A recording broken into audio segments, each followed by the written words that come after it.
Welcome to Guns, Gear, and Guns with Gary Gunderson. I am Gary Gunderson. I just received a pair of AC Unity brand copies of the AK-12 magazine.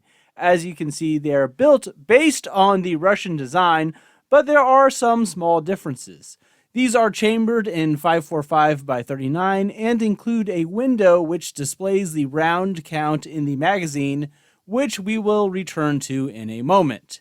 They market these as an AK-12 style magazine that meets or exceeds military requirements and features an angled steel base plate which will help protect the corner of the magazine if you quickly go prone. The front and rear locking lugs are also metal to help prevent wear during usage when rocking and locking. They do apparently have a lifetime guarantee against defect, loss of spring strength, or corrosion, which is nice if they hold up to that. I have no experience with this company, so who knows how good they will actually honor this warranty. These are manufactured in Bosnia and Herzegovina and sold in America by RTG Parts and will reportedly work in any AK-74 platform which fits standard AK-74 magazines. As you can see, this does work in the PSA AK-74. It is a bit tight getting it out, but these are brand new. I'm sure that they will break in over time. Taking down the magazine is the same as a standard AK. You push in the little nub on the floor plate here and slide it off. Definitely tight under spring pressure and a tight fit as well. You can see how it all fits together and where the clear polymer insert is for the round count window. You can see how the floor plate and follower connect to the spring here. It is an interesting design for sure. But let's go back and talk about that window for a moment. The major thing I noticed looking at these AK-12 style magazines compared to originals I have seen is that this clear window is more foggy than clear. The originals look crystal clear, and these look, well, not. I honestly think it looks a little clearer on camera than it does in person, but that may also be the lights I have up. So this may be a better look than you think. Most of the time, if you're looking at it, it just is more foggy.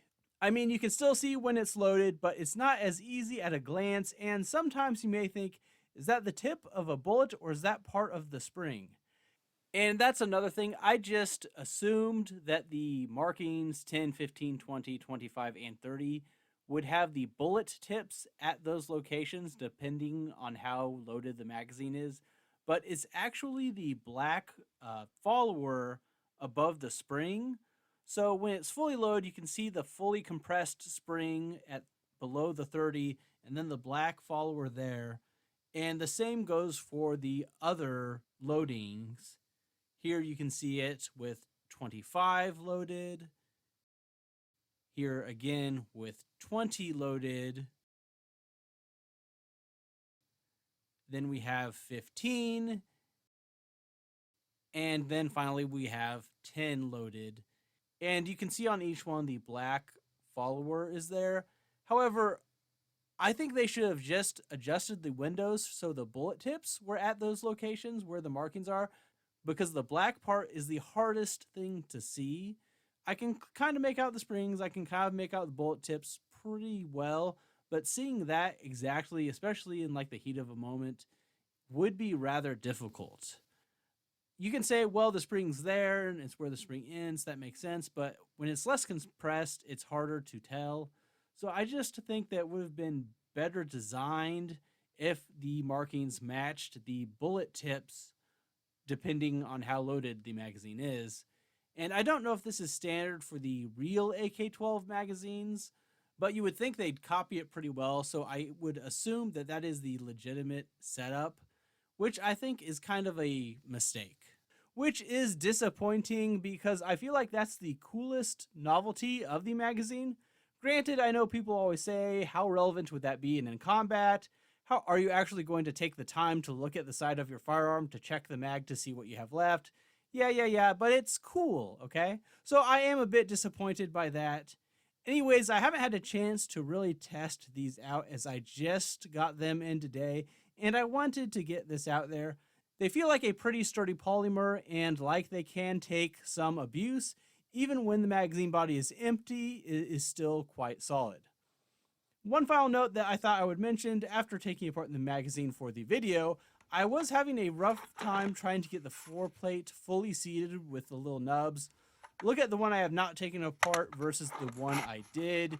You can see how the nubs stick out prominently here, and the others I still haven't gotten back into proper placement, which I would say is an issue if you are looking to do any cleaning or maintenance on them.